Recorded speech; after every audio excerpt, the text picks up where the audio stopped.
In today's video, I am going to teach you how to accept payments with Stripe.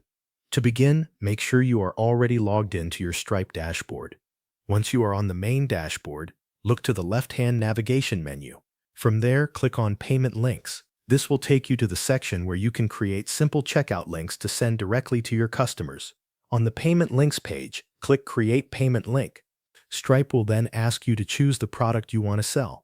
You can select an existing product if you have already created one in your account. If you do not have a product ready yet, you can create a new one at this stage. Enter the product name, add the price, and confirm any other basic details needed to set it up. After selecting or creating the product, review the product details carefully. Check that the name is correct, the price is accurate, and the quantity settings match what you want to offer. This is an important step because these details will appear in the payment experience your customer sees. Next, go through the optional checkout settings. Stripe allows you to customize the payment link with a few useful options.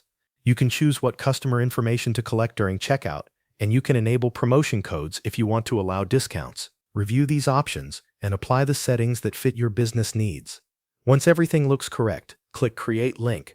Stripe will generate a payment link for that product. After the link is created, copy it so you can share it with your customers. You can send the payment link through email, messaging apps, social media, or place it on your website. This gives your customers a direct and simple way to complete their payment.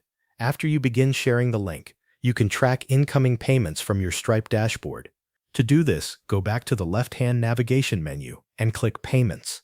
In this section, you will see a list of payment activity connected to your account. As customers complete their purchases, the payments will appear here. To review a specific transaction, open any completed payment from the list. This will show you the transaction details and the current payment status. You can use this page to confirm whether a payment was successful and to view the related payment information. Thanks for watching.